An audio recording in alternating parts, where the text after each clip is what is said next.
Hello everyone, कैसे हैं आप सभी लोग। आई होप सारे लोग बढ़िया और शानदार होंगे, मज़े में होंगे।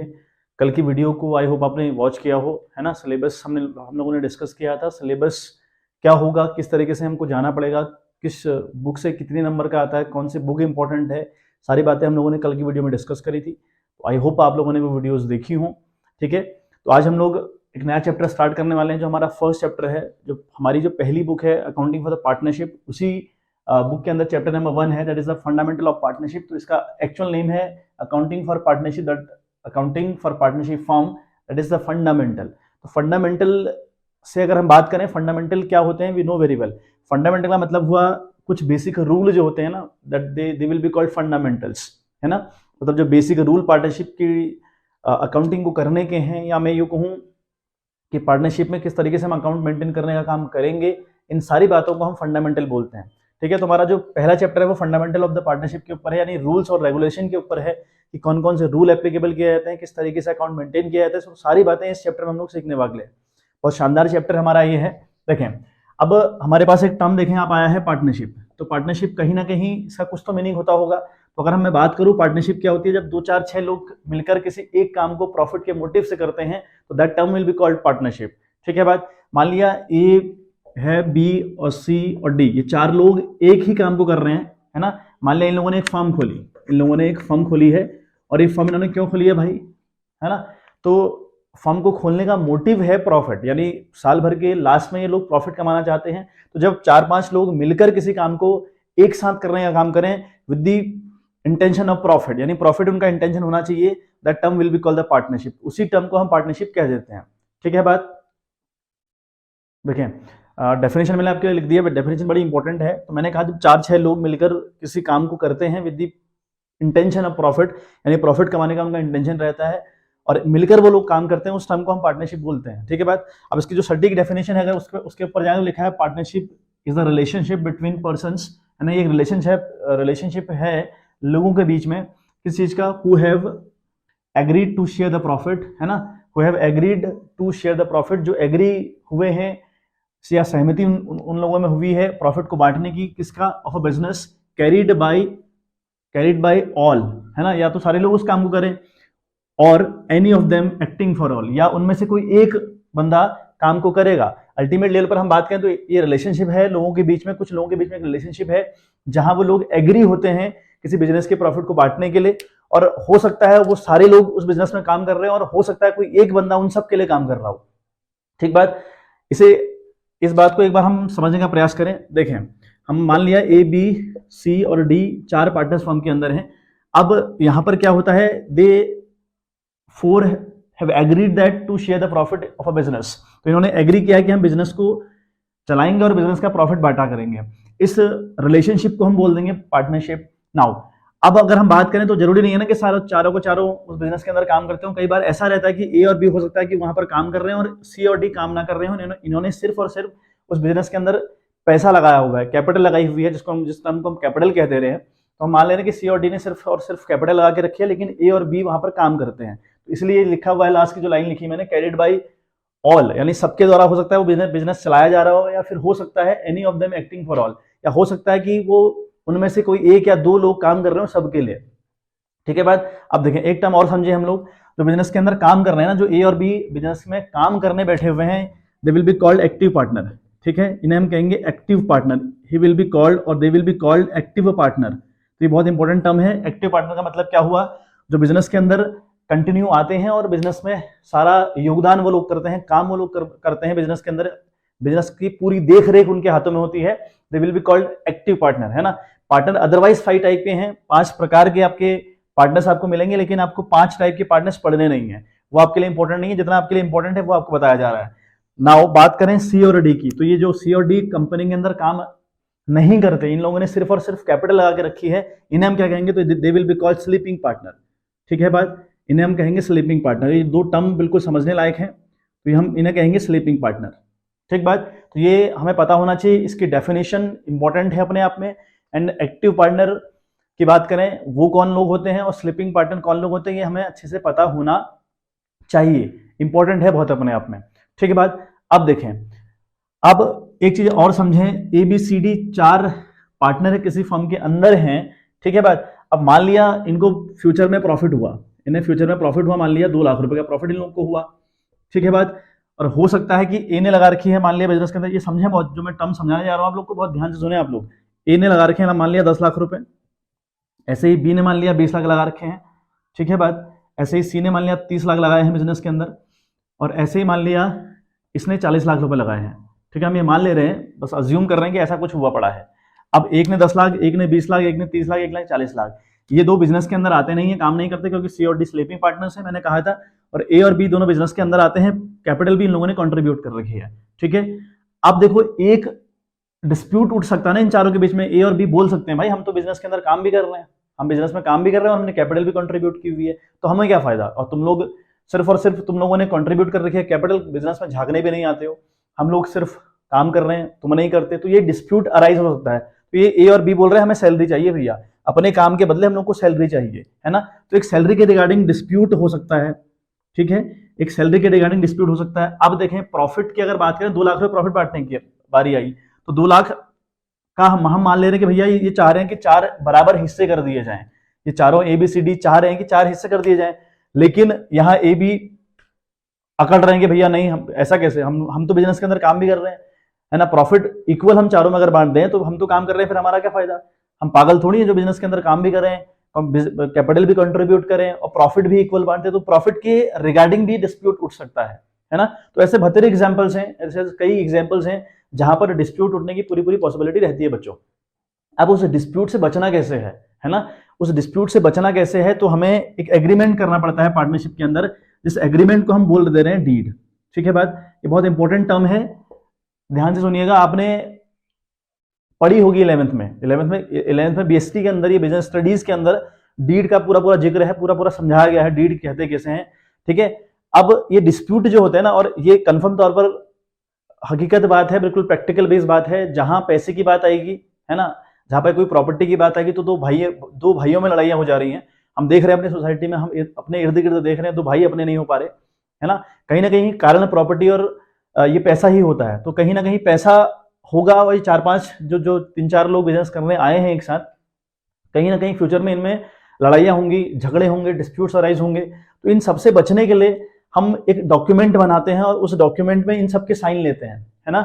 एक ऐसा डॉक्यूमेंट है जिसमें इनके साइन लिए जा रहे हैं और सारी बातें, सारी टर्म एंड कंडीशंस, सारी शर्तें उसमें हम लोग लिख रहे हैं और फिर इन लोगों के साइन ले रहे हैं। If they all are agree, फिर वो सारा साइन हो रहा है, उसी को हम बोल दे रहे हैं डीड, है ना। डीड का एक्चुअल जो नाम हुआ that will be called partnership deed, ठीक है, हम इसको कहते हैं पार्टनरशिप डीड। तो ये अपने आप में बहुत इंपॉर्टेंट हुआ कि पार्टनरशिप डीड हम साइन कर लें, ताकि जो डिस्प्यूट होते हैं अमंग द पार्टनर्स वो ना हो। अब ये पार्टनरशिप डीड क्या है, it is a written document, ये एक रिटन डॉक्यूमेंट है ना, जिसमें इन सबके साइन है, और इस पार्टनरशिप डीड में सारी की सारी कंडीशन लिखी हुई हैं कि बिजनेस को कैरी कैसे हम लोग करेंगे, बिजनेस का नाम क्या होगा, उसकी मेन ब्रांच कहां पर होगी, है ना, हम प्रॉफिट किस तरीके से बांटेंगे, कैपिटल किसने कितनी कंट्रीब्यूट करी, ड्राइंग कौन कर सकता है, कितनी कर सकता है, यानी सारी बातें, जितनी भी शर्तें होती हैं, है ना, एक बिजनेस के अंदर जितनी भी शर्तें होनी चाहिए वो सारी की सारी पार्टनरशिप डीड में लिखी रहती हैं, ठीक है बात।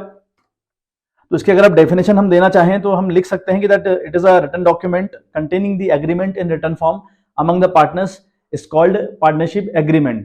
ये नोट्स मैंने आपको सेंड किए हुए हैं टेलीग्राम पर, टेलीग्राम का चैनल ज्वाइन करें, आप लोग जाएं चैनल के अबाउट वाले सेक्शन में, उस अबाउट वाले सेक्शन में टेलीग्राम का लिंक अवेलेबल है, उस लिंक पे क्लिक करें और आप टेलीग्राम का चैनल उस जरिए ज्वाइन कर सकते हैं। और ज्वाइन करने के बाद आपको सारे के सारे नोट्स अवेलेबल करवा दिए जाएंगे टेलीग्राम के चैनल पर। तो जो पार्टनरशिप डीड हुई उसकी डेफिनेशन में एक बार फिर सुन लें, the document containing the agreement in written form among the partners is called partnership agreement, हम उसको बोल दे रहे हैं, ठीक है।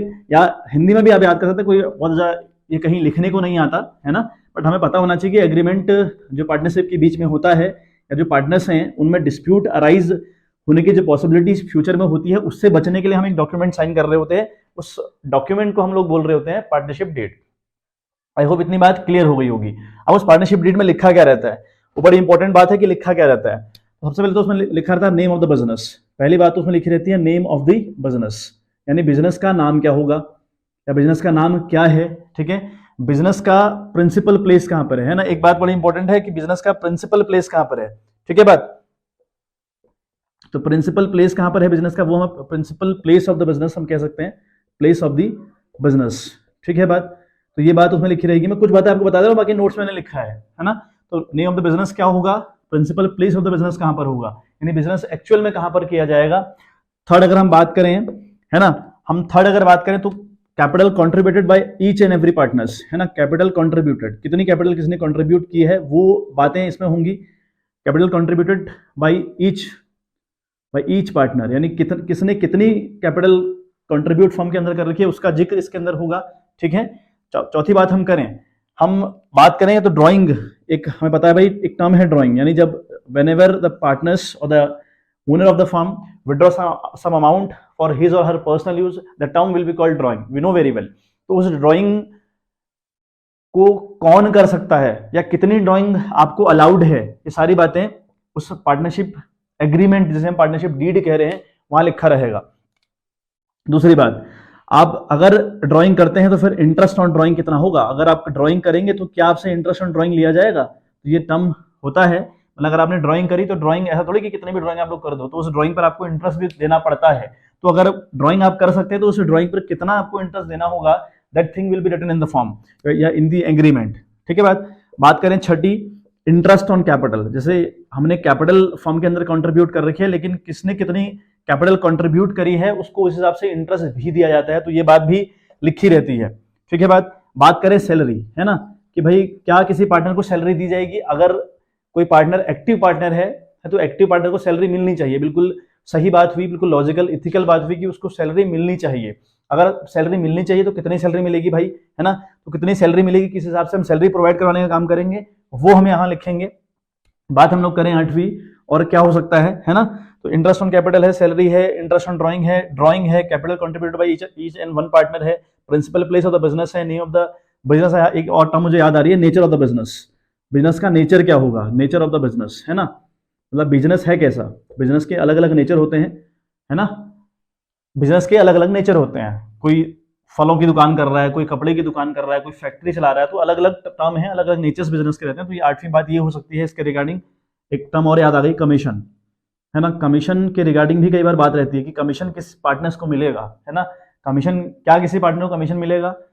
उसके बाद हम बात करें इंटरेस्ट ऑन लोन कितना रहेगा, इंटरेस्ट ऑन लोन कितना रहेगा, अगर कोई पार्टनर फर्म को लोन दे रहा है, फर्म ने उनसे पैसा उधार लिया हुआ है, एक तो है आपने कैपिटल कंट्रीब्यूट करी, that amount has been called capital, उसकी मैं बात नहीं कर रहा। अगर आपने एडिशनल फर्म को फंड दिया हुआ है, वो जो फंड आपने एडिशनल दे रखा है उसे हम कहते हैं लोन, तो लोन पर इंटरेस्ट कितना दिया जाएगा इसकी भी बात हम लोग करेंगे, कितना परसेंट होगा, ठीक है। बात इंटरेस्ट ऑन लोन कितना रहेगा ये होगा, ये बात इंपॉर्टेंट रहेगी। अच्छा, बात करें हम 12वीं, और क्या हो सकता है भैया, है ना, ये सारी चीजें आपको याद होनी चाहिए बच्चे, ये बहुत इंपॉर्टेंट है, ये बात आपको याद हो, ठीक है। उसके बाद बहुत इंपॉर्टेंट प्रॉफिट शेयरिंग रेशियो क्या होगा, प्रॉफिट शेयरिंग रेशियो क्या होगा, मतलब जो हम प्रॉफिट जो हम लोगों को रहेगा, मैंने कहा 4 पार्टनर्स फर्म के अंदर थे, A B C D 4 partner थे, अब वो प्रॉफिट उनको 2 लाख रुपए हुआ था, प्रॉफिट किस तरीके से बटेगा, किसको कितना मिलेगा, वो सारा यहाँ लिखा होगा। तो प्रॉफिट शेयरिंग रेशियो बहुत इंपॉर्टेंट टर्म है, ये बात यहाँ पर लिखी रहेगी, ठीक है। बात और भी बहुत सारी चीजें हैं, rights and duties of each and every partner, वो क्या होंगे, ठीक है। बात उसके बाद हम बोले हमारे पास, हम अगर थोड़ा सा और बात कर लें तो हम लिखेंगे वैल्यूएशन ऑफ गुडविल, है ना, वैल्यूएशन ऑफ गुडविल हम किस तरीके से करने वाले हैं। वैल्यूएशन ऑफ गुडविल मैंने कल आपको बताया था कि एक चैप्टर पूरा बेस्ड है वैल्यूएशन ऑफ गुडविल के ऊपर, तो ये चैप्टर वैल्यूएशन ऑफ गुडविल वाला है। अगर हमारे पास कोई बंदा एडमिशन ले ले, है ना, कोई एडमिशन अगर हमारी फर्म के अंदर ले ले, तो उस एडमिशन लेने पर या फिर उसके रिटायरमेंट पर या फिर उसकी डेथ पर, है ना, ये गुडविल को हम कैसे कैलकुलेट करेंगे वो भी हम बातें यहाँ पर लिखते हैं। तो अल्टीमेटली 17-18 बातें इन टोटल इस पार्टनरशिप डीड में लिखी रहती हैं, जो कि अपने आप में बहुत इंपॉर्टेंट हुई, ठीक है। बात और बाकी चीजें मैंने आपको पूरी नोट्स इनके दिए हुए हैं, तो नोट्स एक बार रिवाइज करें, पढ़ें अच्छे से, वो बहुत इंपॉर्टेंट है, नोट्स पढ़ना आपको बहुत इंपॉर्टेंट है, ठीक है, वो एक बार आप पढ़ लें। चलिए, तो एक बात हम और सीख लेते हैं कि अगर पार्टनरशिप डीड नहीं होगी, सपोजिंग कई बार कई बिजनेस ऐसे हैं दुनिया भर में जिनमें पार्टनरशिप एग्रीमेंट नहीं होते, है ना, कई बार ऐसा हम देखने को बहुत बारी मिलता है कि भैया पार्टनरशिप डीड नहीं होगी, तो फिर हम लोग क्या करेंगे, वो अपने आप में इंपॉर्टेंट हुआ, एक बार वो समझ ले रहे हैं, है ना। उसकी हम बात कर लेते हैं कि अगर पार्टनरशिप डीड साइलेंट है, अगर नहीं है तो फिर हम क्या करेंगे? देखिए बच्चे, तो मैंने आपके लिए लिख दिया है कि जब पार्टनरशिप डीड नहीं बनी रहती, या हम कह लें कि पार्टनरशिप डीड भाई साइलेंट है ना, कोई एग्रीमेंट बना ही नहीं है पार्टनर्स के अमंग, तो फिर उस टाइम पर क्या होगा, कैसे चीजें एप्लीकेबल होंगी? देखें आप, तो हमारे पास एक इंडियन पार्टनरशिप एक्ट है, मतलब हमारा जो पूरा अकाउंटिंग चलती है ना पार्टनरशिप की, जो पूरी बातें हम पूरी कहानी हम पढ़ते हैं वो इस एक्ट के अंदर पढ़ते हैं। मतलब एक एक्ट बना हुआ है पूरा, ऐसा नहीं कि ये कुछ भी हो रहा है, कुछ भी नहीं हो रहा है, पूरा लॉज बने हुए हैं, पूरे फंडामेंटल्स बने हुए हैं, कुछ चीजें बिल्कुल प्री डिफाइंड हैं, आप उसके ऊपर काम नहीं कर सकते, है ना। तो हमारे पास एक एक्ट होगा, it will be called Indian partnership act 1932, तो सारे इसके लॉज बने हुए हैं। तो ये अगर कहता है कि अगर पार्टनरशिप डीड नहीं बनी है, मतलब जो 4-5-6 लोग पार्टनर्स हैं, है ना, मान लिया ए बी सी और डी हमने कहा कि पार्टनर्स हैं, इनमें एग्रीमेंट साइन नहीं हुआ, अगर एग्रीमेंट साइन हुआ होता तो सारी बातें लिखी रहती, जो मैंने आपको बताई ना अभी थोड़ी देर पहले कि क्या क्या लिखा रहेगा, वो सारी बातें लिखी होती। बट अगर एग्रीमेंट बना ही नहीं है, एग्रीमेंट साइन है ही नहीं, तो फिर क्या होगा? पहली बात, प्रॉफिट अगर फर्म को होता है या फिर फर्म को लॉस होता है ना, अगर फर्म को प्रॉफिट हुआ या लॉस हुआ तो विल बी शेयर्ड इक्वली, वो इक्वल बांट दिया जाएगा। मान लिया कंपनी को 40,000 का लॉस होता है, किसी वर्ष कंपनी को 40,000 का लॉस होता है, तो हम क्या करेंगे? एग्रीमेंट साइन है ही नहीं, क्वेश्चन में आपको गिवन होगा कि एग्रीमेंट नहीं है बनाई भैया, अगर एग्रीमेंट नहीं है तो हम लिख रहे हैं कि भैया अगर एग्रीमेंट नहीं है तो जो पार्टनरशिप एक्ट 1932 के लॉज हैं वो एप्लीकेबल होंगे। पहला लॉ क्या है? Profit and loss will be shared equally, वो इक्वल बांट दिया जाएगा, यानी 10,000 इसको, 10,000 इसको, 10,000 सी को, 10,000 डी को, तो ये कर दिया जाएगा। अच्छा, मैंने कहा इंटरेस्ट ऑन कैपिटल की बात हम लोग करेंगे। इंटरेस्ट ऑन कैपिटल कितना मिलेगा? एग्रीमेंट में लिखा रहता है, अगर आपने कैपिटल कंट्रीब्यूट की हुई है बिजनेस के अंदर तो उस पर आपको इंटरेस्ट दिया जाता है, ठीक है। लेकिन अगर पार्टनरशिप डीड साइलेंट है तो 1932 का एक्ट कहता है कि interest on capital not allowed, interest on capital नहीं दिया जाएगा, ठीक है बात। अब बात करें इंटरेस्ट ऑन ड्राइंग, क्या ड्राइंग पर इंटरेस्ट चार्ज किया जाएगा? मतलब जैसे आप कैपिटल लगा रहे हैं तो आपको फर्म इंटरेस्ट दे रही है, वैसे ही अगर आप ड्राइंग करते हैं फर्म से तो फर्म आपसे इंटरेस्ट ऑन ड्राइंग भी चार्ज करती है, तो क्या इंटरेस्ट ऑन ड्राइंग दिया जाएगा? तो not allowed, no, not applicable. Salary to a partner, मान लिया A B C D 4 partners हैं, ए और बी 2 एक्टिव पार्टनर हैं और C and D sleeping partners हैं। अभी हमने सीखा था कि जो एक्टिव पार्टनर्स हैं उनको सैलरी मिलनी चाहिए, लेकिन एग्रीमेंट साइन नहीं है, एग्रीमेंट में कुछ लिखा ही नहीं है, तो क्या ए और बी को सैलरी मिलेगी? No, a big no for it. तो यहाँ पे salary to a partner, no, not allowed. क्या ए और बी जो एक्टिव पार्टनर फर्म के अंदर है उनको कमीशन दिया जाएगा? तो नहीं दिया जाएगा, कमीशन भी उनको नहीं मिल सकता, commission to a partner, no. बात करें इंटरेस्ट ऑन लोन, मान लिया सी और डी ने फर्म को लोन दिया या बी ने लोन दिया फर्म को, लोन अलग है, कैपिटल अलग है ना।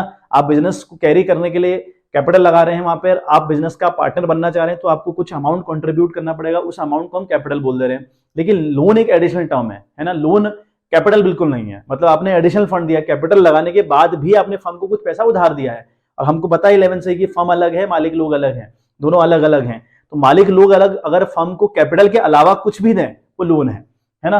तो क्या लोन पर इंटरेस्ट दिया जाएगा? अगर आपने लोन दिया है फर्म को तो फर्म आपको इंटरेस्ट देगी, तो बिल्कुल देगी। अगर एग्रीमेंट में लिखा है कितना परसेंट होगा तो बहुत बढ़िया, ना लिखा हो तो it will be charge 6% per annum, हर साल 6% के हिसाब से वो चार्ज किया जाएगा। तो ये 6 लॉज हैं which is applicable in the absence of partnership deed. अगर पार्टनरशिप डीड नहीं होती है तो इंडियन पार्टनरशिप एक्ट 1932 के ये 6 लॉज एप्लीकेबल रहते हैं। तो ये लॉज बहुत इंपॉर्टेंट है, क्वेश्चन आप तब तक सॉल्व नहीं कर सकते जब तक आपको ये पूरी कहानी ना पता हो, ठीक है। तो पूरी जो थ्योरेटिकल बेस की कहानी थी वो बहुत इंपॉर्टेंट, बहुत ज्यादा इंपॉर्टेंट मैं कहूंगा ये है, तो ये आपको अच्छे से आनी चाहिए, ठीक है बात। तो चलिए बच्चे, हम लोग इतना समझने के बाद आगे की कहानी की शुरुआत करते हैं, ठीक है। जो हमने इंपॉर्टेंट थी पार्टनरशिप क्या होती है और पार्टनरशिप में कौन कौन पार्टनर्स होते हैं, एक्टिव और स्लीपिंग सीखा। फिर हमने सीखा यार कि पार्टनरशिप डीड क्या होती है, और अगर डीड ना हो तो जो पार्टनरशिप एक्ट 1932 है उसके कौन कौन से लॉज एप्लीकेबल होते हैं, वो 6 हमने वो पढ़ ली है। अब हम बात करते हैं, देखें जो प्रोसेस हमारी 12th में है ना, जो 12th में हमारी बेसिकली जो न्यूमेरिकल पोर्शन स्टार्ट होगा वो होगा कहाँ से? देखें, हम बात करें, हमने सबसे पहले जो प्रोसेस हुई ना किसी भी बिजनेस की, तो वहां पर एंट्री पहला काम हुआ। वो काम करने के बाद हमने इनके बनाए लेजर, है ना, तो लेजर हमने मेंटेन किए। थर्ड, हमने ट्रायल बैलेंस मेंटेन किया। चौथा, हमने ट्रेडिंग अकाउंट मेंटेन किया by which we will get the gross profit and the gross loss, है ना। ये बेसिकली हम यहाँ से पता करवाते हैं कि हमें ग्रॉस प्रॉफिट कितना है, ग्रॉस लॉस कितना है। ये आप सब 11th का कॉन्सेप्ट है, आप सभी को अच्छे से याद होगा। बात करें, 5वीं बात हमारा होगा प्रॉफिट एंड लॉस अकाउंट। हमने आखिरी बात बनाई profit and loss account by which will get the net profit, है ना, विल गेट नेट प्रॉफिट और net loss, what ever condition net loss की हो सकती है और प्रॉफिट की भी हो सकती है, ठीक बात, ये बात हो गई किसी बिजनेस के अंदर, वो चाहे इंडिविजुअल बिजनेस हो या फिर वो पार्टनरशिप वाला बिजनेस हो, ये सारे के सारे प्रोसेस हर एक बिजनेस के अंदर फॉलो करी जाती है। लेकिन क्या 12th में हम लोग ऐसा पढ़ेंगे? तो 12th में हम लोग एंट्री करना, लेजर, फिर trial balance, trading, gross profit, ये जो ग्रॉस लॉस ग्रॉस प्रॉफिट वाला मामला है, प्रॉफिट एंड लॉस अकाउंट, तो ये सब कुछ तो नहीं करेंगे। कुछ कुछ चीजें हमारी इंपॉर्टेंट रहेंगी, जैसे हम एंट्री तो हमारी जिंदगी भर पीछा नहीं छोड़ेंगे, जहां जहां भी अकाउंट्स होगी वहां वहां एंट्री होगी, क्योंकि जब भी लेजर और एंट्री तो हर जगह होंगी, है ना। लेजर बनने से पहले एंट्री करना बहुत इंपॉर्टेंट हुआ, तो ये तो होगी।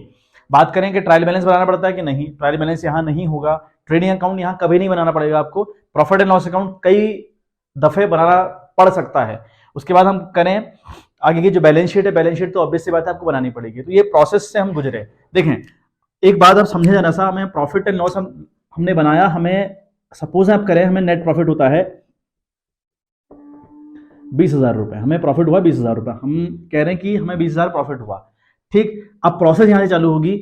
अब जब हमने देखा था 11th बिजनेस सिर्फ और सिर्फ एक बंदे का था, तो 20,000 रुपए पूरा पूरा उसका था, सीखा था हम लोगों ने, 20,000 रुपए उसका है। लेकिन अगर हमारा बिजनेस पार्टनरशिप वाला है, अगर हम पार्टनरशिप वाले बिजनेस में हैं, तो मैंने कहा आपसे 4 पार्टनर्स थे, A B C and D, they all are the partners. तो इस प्रॉफिट पर सिर्फ ए का अधिकार, या फिर सिर्फ बी का अधिकार, या फिर सिर्फ सी का अधिकार, या फिर सिर्फ डी का अधिकार नहीं हुआ। इस 20 पर इन चारों का प्रॉपर अधिकार हुआ, है ना। इस बात से हम बिल्कुल एग्री कर रहे होंगे कि अगर ये पार्टनरशिप फर्म के अंदर है, अगर ये पार्टनरशिप वाला बिजनेस है, तो 20,000 रुपए किसी एक का ना होकर इन चारों का होगा, या जैसी भी कंडीशन होगी, 4, 6, 5, 8, 10 जितने भी लोग बिजनेस के अंदर होंगे, उन सभी का वो प्रॉफिट होगा। तो ये प्रॉफिट इन लोगों में कैसे बांटा जाए, है ना, ये प्रॉफिट इन लोगों में कैसे बांटा जाए, उसके लिए एक नया अकाउंट खुलेगा इन द 12th क्लास। तो आपकी जो क्लास है वो यहीं से स्टार्ट होगी। इसे हम कहते हैं प्रॉफिट एंड लॉस, इसे हम बोलते हैं profit and loss appropriation account, ठीक है। एप्रोप्रिएशन अकाउंट हम इसको कहेंगे, एप्रोप्रिएशन अकाउंट। तो ये इस नाम से एक नया अकाउंट खुलेगा, that will be called profit and loss appropriation account, या हम बोले profit and loss adjustment account, ठीक बात। ये एक नया अकाउंट आपको ओपन करना पड़ेगा for distribute the profit this 20,000 among these partners. इन पार्टनर्स में अगर प्रॉफिट आपको बांटना हो, you have to open a new account, that will be called profit and loss appropriation account. तो हमारी 12th की सारे कहानी बच्चों यहां से स्टार्ट होती है। हमारी जो 12th की कहानी है वो यहां से स्टार्ट होगी। अब profit and loss appropriation account कैसा है, इसका नेचर वो थोड़ा समझ लें। ये है आपका नॉमिनल नेचर का, है ना। हमको अब ये नहीं पता है ना, हमको ये नहीं पता कि profit and loss appropriation account क्या होता था, लेकिन ये तो पता है ना कि नॉमिनल अकाउंट किसको बोलते थे, या नॉमिनल नेचर किन का अकाउंट्स का होता है। वो सारे अकाउंट्स जिनका इस धरती पर एग्जिस्टेंस है ही नहीं, है ना, जो फिजिकली दुनिया में प्रेजेंट है ही नहीं, ऐसी सारी चीजों को हम बोलते हैं भैया नॉमिनल अकाउंट। तो एक हमने कहा भाई प्रॉफिट को अमंग द पार्टनर्स बांटने के लिए एक नया अकाउंट खोलना पड़ेगा, that will be called profit and loss appropriation account. और ये अकाउंट अपने आप में नॉमिनल अकाउंट हुआ। तो सारे के सारे नॉमिनल के लॉस जो थे वो चलेंगे, यानी डेबिट का मतलब हुआ all the expenses and loss goes to debit side, यानी जब भी इस अकाउंट के अंदर खर्चा होगा, यानी इस अकाउंट का खर्चा जब भी होगा, ये अपने आप को डेबिट करेगा। एंड सीखा था all the income and gain goes to credit side, ठीक है बात। जब भी इस अकाउंट को इनकम रहेगी, ये अपने आप को क्रेडिट करेगा। दो बातें आपने याद रखनी है कि profit and loss appropriation account हम क्यों बना रहे होते हैं, for distribute the profit among the partners. पहली बात ये याद रखें। दूसरी बात हम लोग याद रखें कि profit and loss appropriation account is an nominal account. Nominal का नेचर हुआ जब भी लॉस, जब भी खर्चा, भैया डेबिट करो, जब भी इनकम, जब भी गेन, क्रेडिट करो। तो ये अकाउंट खुद को डेबिट तब करेगा जब जब लॉस और खर्चा होगा, और ये अकाउंट तब खुद को क्रेडिट करेगा जब जब इसको गेन और प्रॉफिट होगा, ठीक बात। अच्छा, अब एक बात क्वेश्चन हमारे माइंड में अराइज होना चाहिए कि क्या सिर्फ इस प्रॉफिट को बांटने के लिए ये अकाउंट खोला जाता है? तो अब नहीं, इसका आंसर है नहीं, ऐसा नहीं होता, है ना। तो ये अकाउंट खोला क्यों जाता है? बेसिकली अगर हम बात करें तो इस प्रॉफिट को डिस्ट्रीब्यूट करने का जहां पर मुद्दा फंसा हुआ किसी जमाने में कि प्रॉफिट को किस तरीके से बांटें, तो जो अकाउंट्स वाले हैं, जो बड़े बड़े विद्वान लोग हैं, उन्होंने एक नया अकाउंट खोल दिया कि भाई profit and loss appropriation account खोलो और इस प्रॉफिट को यहां डिस्ट्रीब्यूट करो। तो फिर एक क्वेश्चन अराइज हुआ, क्या सिर्फ प्रॉफिट और लॉस बांटने का काम इस अकाउंट के अंदर करेंगे? तो नहीं। तो क्या करेंगे फिर? ठीक है, हम यहाँ पे कह रहे हैं, है ना, ऑल दी थिंग्स या ऑल दी एक्सपेंसेस, है ना, एंड इनकम। ये नोट कर लीजिएगा कहीं पर, ये नोट्स साथ साथ बनाइएगा मेरे। एंड यहाँ पे लिखेंगे all the expenses and income which is, है ना, which is highly related with the partners, which is highly related with the partners, ठीक है बात। तो ये बात बहुत इंपॉर्टेंट है अपने आप में। तो पार्टनर्स से जो बात रिलेटेड होगी, जो सारे खर्चे और सारे इनकम जो पार्टनर्स को रिलेट कर रहे होंगे, उन सारे खर्चों और इनकम को और प्रॉफिट को या फिर लॉस को हम बांटने का काम करते हैं profit and loss appropriation account में। तो थोड़ा सा वास्ट कॉन्सेप्ट अब अभी आप सीखें कि प्रॉफिट को बांटने के लिए भैया एक नया अकाउंट खुला जाता है और इसी अकाउंट में यानी profit and loss appropriation account में वो सारे खर्चे, वो सारी income which is highly related with the partners, जो पार्टनर से रिलेटेड हो, यहां डाली जाती है। अच्छा, पार्टनर से रिलेटेड होता क्या है भाई, वो एक बार सीखें। पार्टनर से रिलेटेड है क्या भाई, पहली चीज देखें, इंटरेस्ट ऑन कैपिटल। आपने फर्म के अंदर कैपिटल लगा के रखी है तो कैपिटल पर इंटरेस्ट आपको दिया जाता है, अगर एग्रीमेंट में लिखा है। अगर नहीं लिखा तो नहीं दिया जाता, अदरवाइज दिया जाता है। तो इंटरेस्ट ऑन कैपिटल की बात हम लोग कर लेंगे। तो यानी इंटरेस्ट ऑन कैपिटल का जिक्र कहीं पर आएगा तो उसे इस अकाउंट में डालेंगे। क्यों? कैपिटल किसकी है भाई, ओनर्स की यानी पार्टनर्स की, और ये कैपिटल पर इंटरेस्ट किनको मिलेगा भैया, ओनर्स को, पार्टनर्स को। तो अगर ऐसा है तो ये चीज, ये जो इंटरेस्ट ऑन कैपिटल है, it is highly related with the partners, और जो भी पार्टनर्स से रिलेट करती है it will always goes to the profit and loss appropriation account. बात करें अगली बात, इंटरेस्ट ऑन ड्राइंग, है ना, हम बात कर ले इंटरेस्ट ऑन ड्राइंग। अगर हमें ड्राइंग की कहीं पर बात रहेगी तो it will also goes to the profit and loss appropriation account, क्योंकि ड्राइंग का मतलब या ड्राइंग का कंसर्न कहीं ना कहीं पार्टनर्स के साथ हुआ। ठीक बात, ये बात हम कर लेंगे। तीसरी बात अगर हम करें तो the salary to a active partner, अगर किसी पार्टनर को सैलरी मिल रही है उस सैलरी का भी जिक्र इस अकाउंट के अंदर किया जाएगा। चौथी बात, commission, if any partner is an active partner in the firm and he get the commission for that, तो this commission will be posted here in the profit and loss appropriation account. अच्छे से समझ में आ गया होगा, है ना। तो ये कुछ बातें हैं, interest on capital, interest on drawing, salary, commission. और एक पांचवी बात हम लोग कर ले, जनरल रिजर्व, है ना। एक जनरल रिजर्व करके एक टर्म आएगी आपके पास, तो वो रिजर्व को क्रिएट करने का काम भी इसी अकाउंट के अंदर किया जाता है। ठीक बात, तो ये कुछ बातें हैं जो यहाँ पर डाली जाती हैं, interest on capital, interest on drawing, salary, commission और रिजर्व। ठीक बात, एक एक्सेप्शनल केस आप देखें, बहुत इंपॉर्टेंट हुआ, it is the exceptional case. ठीक है, सो कहीं पर लिख लें कि it is an exceptional case क्या है, इंटरेस्ट ऑन लोन, है ना। इंटरेस्ट ऑन लोन मतलब ये जो लोन है, लोन क्या है, किसी पार्टनर ने फर्म को एडिशनल पैसा दिया, कैपिटल के अलावा पैसा दिया, तो उसे हम लोन कह रहे हैं। अब हमने सीखा था कि उस लोन पर इंटरेस्ट देने का फर्ज कंपनी का, कंपनी को देना पड़ेगा, है ना। अगर एग्रीमेंट में लिखा हो कि 12% दिया जाएगा, 10% दिया जाएगा, 30% दिया जाएगा, तो आपने उसी हिसाब से चार्ज करना होता है। बट अगर लिखा हो कि 12% दिया जाएगा तो 12%, 10 लिखा होगा तो 10%, बट अगर ना लिखा हो, सपोज ना लिखा हो कि इंटरेस्ट ऑन लोन कितना दिया जाएगा किसी पार्टनर्स को, तो इस मामले में अगर ये डीड साइलेंट हो तो वहां पर हमें 6% के हिसाब से चार्ज करना पड़ता है। ये भी हमने 6 नियमों में सीखा था। अब मैं कह रहा हूं कि जो इंटरेस्ट ऑन लोन है वो profit and loss appropriation account में नहीं डाला जाता। क्यों? क्यों का जवाब सुने, बड़ा सुंदर जवाब है ना। जबकि बच्चे कंफ्यूज रहते हैं या फिर बहुत सारी क्वेश्चन अराइज हो सकते हैं कि भैया जो इंटरेस्ट ऑन लोन है ना, जो इंटरेस्ट ऑन लोन है वो तो profit and loss appropriation account में जाना चाहिए भैया, क्योंकि इंटरेस्ट ऑन लोन कहीं ना कहीं पार्टनर्स की इनकम है और पार्टनर से रिलेटेड है। तो हम कह रहे हैं बिल्कुल ठीक है, आपकी बात बिल्कुल ठीक है, लॉजिकल बात बिल्कुल सही है। लेकिन देखें आप, फर्म ने मान लिया 4 पार्टनर्स थे ए बी सी डी, है ना। तो ए ने फर्म को 10 लाख रुपए लोन दिया, तो 10 लाख रुपए लोन हमने ए से लिया। ठीक, मतलब हमने मतलब फर्म ने, है ना, हमने जहां हमने यूज कर, तो वहां पर कंसिडर करिएगा मैं फर्म की बात कर रहा हूं। तो इस ए ने फर्म को 10 लाख रुपए लोन दिया, तो अब फर्म ने इसको इंटरेस्ट देना चाहिए 6% के हिसाब से। अगर डीड साइलेंट है तो 6% के हिसाब से इसको इंटरेस्ट मिलना चाहिए। तो इसका 6% इसको मिला, विच इज अराउंड 60,000, और है ना, तो 60,000 के करीब इसको भैया मिलना चाहिए अब। ठीक, लेकिन हम कह रहे हैं कि इंटरेस्ट ऑन लोन इस 60,000 को हम profit and loss appropriation account में नहीं डालेंगे। क्यों नहीं डालेंगे? क्योंकि मैंने यानी फर्म ने लोन लिया ए से, तब भी वो लोन है। अगर फर्म किसी जेड से लोन लेती, मतलब जो बाहर का बंदा होता, तब भी तो लोन था। आप जरा समझें, ये पार्टनर कहां हुआ मेरा, ये कहां पार्टनर हुआ इस लोन की वाली कंडीशन में, ये कहां मेरा पार्टनर हुआ। मैंने लोन लिया, मतलब ऐसे समझे ना, मैंने उधार लिया अपने भाई से, मतलब मैंने माना 1 लाख रुपए अपने भाई से उधार ले रखा है, और भाई कह रहा है कि 1 लाख रुपए देगा भाई तो मेरे को, तो अगर मुझे अपने भाई को लौटाना ही पड़ता है 1 लाख रुपए, तो वो भाई की ओर से तो कर्ज हुआ ना, मदद थोड़ी हुई, वो हेल्प थोड़ी है मेरी। यानी अगर मैं अपने भाई से 1 लाख लूं तब भी बात वही है, या मैं बैंक से उठाऊं तब भी बात वही है, किसी अदर पर्सन से उठाऊं तब भी बात वही है तो मेरे लोन ना।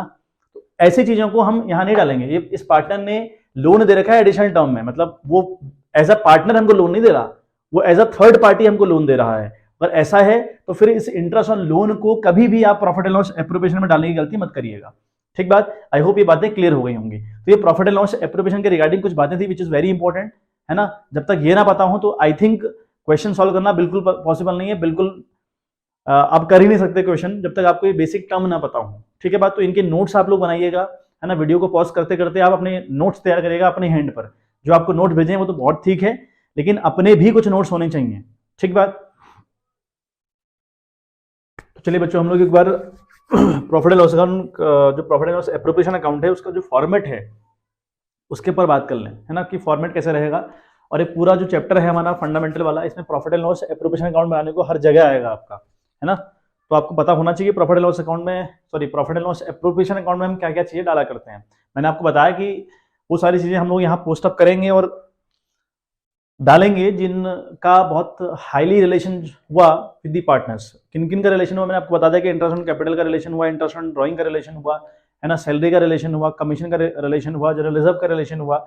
जिन जिन बातों का रिलेशन टू दी पार्टनर्स होगा उन सारी बातों को हम यहाँ डालेंगे। इंटरेस्ट ऑन लोन का, है ना, जिक्र हम यहाँ नहीं करते। क्यों नहीं करते, मैंने आपको उसके एग्जाम्पल दे दिए हैं। तो आई होप आपको बात वहां तक की क्लियर हो गई होगी। बात करें profit and loss appropriation account की, तो हमें पता है भाई लेजर का जो टू वाला साइड होता है, यानी जो इधर वाला साइड होता है उसे हम डेबिट कहते हैं और इधर वाला साइड हम इसे क्रेडिट कहते हैं।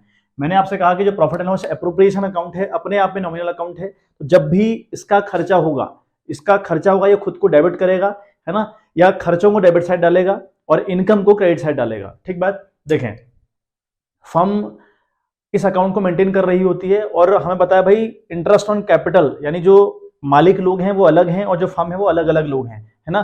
तो फर्म कहीं ना कहीं अपने ओनर्स को इंटरेस्ट दे रही है तो फर्म का खर्चा हुआ, है ना। ऐसी सैलरी फर्म दे रही है तो फर्म का खर्चा हुआ, कमीशन फर्म दे रही है तो खर्चा हुआ, है ना। तो ये सब खर्चे profit and loss account debit, जो profit and loss appropriation account है ये डेबिट साइड डालेगा, क्योंकि हमने सीखा कि नॉमिनल अकाउंट है। तो इसलिए मैंने यहाँ पे देखो क्या लिखा, पहली बात तो अब यहाँ लिखेंगे by net profit transfer from PNL account, इसको बाई साइड डालने का काम करेंगे। प्रॉफिट एंड लॉस अकाउंट ने इस अकाउंट को प्रॉफिट दिया, है ना। प्रॉफिट एंड लॉस अकाउंट से आपको एक प्रॉफिट निकला, वो प्रॉफिट आपने यहां ट्रांसफर किया और इस अकाउंट के लिए वो प्रॉफिट इनकम है और इनकम को ये हमेशा क्रेडिट साइड डाला करता है। तो हमने यहाँ लिखा बाई नेट प्रॉफिट, इसलिए हमने बाई नेट प्रॉफिट लिखा हुआ है। तो लिखा है transfer from PNL account, amount यहाँ पे लिख दिया, ठीक बात। अब बात करते हैं खर्चों के ऊपर। खर्चे क्या क्या रहते हैं। तो पहला बेसिक खर्चा कंपनी का हुआ to interest on capital. Interest on capital किसको, ए को कितना मिला, बी को कितना मिला, दोनों का टोटल करके यहाँ लिख दिया। क्लियर है बात। लिखा होगा भाई ए की कैपिटल 10 लाख रुपए, मान लिया ए की कैपिटल 10 लाख रुपए, इसको 10% का इंटरेस्ट मिल रहा है तो 10/100 आप लोग करेंगे, है तो यहाँ पर 1 लाख रुपए लिखेंगे, 10 लाख का 10% हुआ 1 लाख रुपए, तो आपने 1 लाख रुपए यहाँ डाल दिया। ऐसे ही बी की कोई कैपिटल होगी और कुछ परसेंटेज का इंटरेस्ट ऑन कैपिटल दिया होगा उसको, तो दोनों को ऐड करके आप यहाँ लिख देंगे। क्लियर होगी आई थिंक बात। सैलरी की बात करें, अब सैलरी मिलती है किसी ना किसी एक्टिव पार्टनर को। अब सैलरी में 3 चीजें आप देखें, क्या सैलरी के आगे मंथली लिखा है, अगर देखें आप क्या सैलरी में मंथली तो नहीं लिखा, मंथली उसमें हो सकता है लिखा हो B will get the salary of ₹500, उसमें लिखा रहेगा B will get salary of ₹500 per month. Per month का मतलब हुआ जितनी भी यहाँ पर सैलरी होगी it will be multiply by 12, वो 12 से मल्टीप्लाई होकर यहाँ पर आपको अमाउंट लिखना है। एक बात, कई बार लिखा रहता है कि क्वार्टरली मिल रही है ना। क्वार्टर का मतलब हुआ 1/4 किसी भी चीज का। क्वार्टर मतलब हुआ, देखिए 12 महीने हमारे पूरे साल में, उसका 1/4, क्वार्टर का मतलब 1/4 होता है ना। तो 4 3 12 यानी 3 महीने की बात कर रहा है, 3 महीने में एक बार सैलरी, 3 महीने में एक बार सैलरी। अगर ऐसा लिखा है क्वार्टरली तो आपका जितना भी सैलरी वाला अमाउंट होगा that amount will be multiplied by 4, तब वो 4 से मल्टीप्लाई होगा, क्योंकि आपको साल में 4 बार ही सैलरी मिलने वाली है, ठीक है बात। कई बार लिखा रहता है ईयरली, कई बार लिखा रहेगा कि भैया ईयरली सैलरी मिल रही है 60,000 रुपए, तो फिर उस टाइम पे मल्टीप्लाई नहीं होगा, यहाँ पर अमाउंट आपने कुछ लिखना ही नहीं, यहाँ पे कोई बात ना लिख के सीधे सीधे 60,000 रुपए यहाँ पोस्ट अप कर देना है। कई बार लिखा रहता है कि हाफ ईयरली, तो हाफ ईयरली का मतलब 2 हुआ, तो जितनी भी आपकी यहाँ पे सैलरी दी होगी मल्टीप्लाई बाई 2 कर देंगे, यहाँ आ जाएगा। क्लियर है बात। तो सैलरी के रिगार्डिंग आप देख लें किसे सैलरी मिल रही है, ए को कि बी को, और जब आप क्वेश्चन करने बैठेंगे ना तो अपने आपको अच्छे से आइडिया अपने आप आने लगेगा। तो बहुत ज्यादा पैनिक नहीं होना है, बहुत ज्यादा परेशान नहीं होना है, लेकिन हाँ वीडियो अच्छे से वॉच करनी है, देखना है, समझना है और अपने हैंड पे नोट्स बनाने हैं। मेरे जो नोट्स मैंने आपको भेजे हैं उनके अलावा खुद से आपके अकाउंट्स की कॉपी में नोट्स मेंटेन हो, ठीक है बात। चलिए बात करते हैं कमीशन की। तो कमीशन किसको मिल रहा है, ए को कि बी को, वो दिया होगा साफ साफ, वो हम एक परसेंटेज उसका होता है, किस तरीके से हम कमीशन की गिनती करेंगे या कमीशन का अमाउंट फाइंड आउट करेंगे, वो दिया रहता है क्वेश्चन में, वो हम निकाल के यहाँ रख देंगे। दूसरी बात, फिर जनरल रिजर्व कितना होगा। अभी रिजर्व क्या है, हम लोग को बताया भाई रिजर्व का मतलब है सेविंग, रिजर्व का मतलब है सेविंग। कंपनी भी सेविंग करती है ना, जैसे ह्यूमन बीइंग का नेचर है ना। आप मान लिया आप लाख रुपए महीना कमा रहे हैं, आप 1 लाख रुपए महीना कमाते हैं और 1 लाख के का जो अमाउंट है वो पूरा आप खर्च कर दे रहे हैं, तो आप बताएं जरा, आप फ्यूचर में आप ग्रोथ कर सकते हैं? मतलब आपके पास गाड़ी होगी, आपके पास खुद का मकान होगा, मतलब आप डेवलप नहीं कर पाएंगे खुद को, या अपना जो स्टैंडर्ड है वो मेंटेन नहीं कर पाएंगे, उसे अच्छा नहीं बना पाएंगे जब तक कि आप सेविंग ना करते हो, है ना। तो saving is an important concept for the human being और as well as the companies. अब यहाँ पर बात करें तो कंपनी क्या करती है, कंपनी को एक बेसिक प्रॉफिट हुआ, है ना, उस प्रॉफिट में से कंपनी ने मालिकों को इंटरेस्ट ऑन कैपिटल दिया, किसी को सैलरी दी, किसी को कमीशन दिया। मान लिया हमें प्रॉफिट हुआ 1 लाख रुपए, है ना, उस 1 लाख में से मान लिया 20,000 रुपए हमने इंटरेस्ट ऑन कैपिटल दे दिया, 10,000 रुपए हमने सैलरी दे दी, 10,000 हमने दे दिया कमीशन, तो कितना चला गया भाई, हमारा चला गया 40,000 रुपए। अब हमारे पास बचता है 60,000 रुपए which has to be distributed among the partner, हमें 60,000 रुपए पार्टनर्स को बांटना है। अब हम क्या करते हैं, 60,000 रुपए ना बांटते हुए 30 डाल देंगे यहाँ, मतलब मैं एग्जाम्पल दे रहा हूँ, 30, 20, 10 कुछ भी हो सकता है वो, तो 30 यहाँ डाल दिया। अब जो बचा हुआ 30 है वो बांट दिया पार्टनर्स में, ए और बी में। ये हुआ जर्नलिज्म। तो सेविंग करना इंपॉर्टेंट है कंपनी के लिए भी, क्योंकि फ्यूचर में हो सकता है कहीं दिक्कत आ जाए, परेशानी आ जाए, तो तब कंपनी क्या करेगी, तो उस वक्त के लिए कंपनी अपने प्रॉफिट का एक हिस्सा रिजर्व कर देती है, उसी को हम जर्नलिज्म के नाम से जानते हैं। अच्छा, फिर यहाँ पे आखिरी में देखें आप, एक यहाँ भाई इंटरेस्ट ऑन ड्राइंग है ना, ए से और बी से इंटरेस्ट ऑन ड्राइंग, जिस तरीके से हम आपको इंटरेस्ट ऑन कैपिटल प्रोवाइड करवा रहे हैं, आपकी ड्राइंग पर इंटरेस्ट भी आपसे चार्ज किया जाएगा, और आपने ड्राइंग कर रखी है, ये कंपनी है मालिक, है ना, तो कंपनी इनसे इंटरेस्ट लेगी, अगर लेगी तो फिर इनकम, और इनकम हमेशा क्रेडिट साइड पोस्ट होंगे एप्रोप्रिएशन अकाउंट में। तो हमने इसलिए भाई interest on drawing by side डाला हुआ है, ए और बी को जितने भी ए का इंटरेस्ट आया वो लिखा, बी का कितना इंटरेस्ट आया वो लिखा, दोनों को ऐड करके बाहर हम लोगों ने लिख दिया।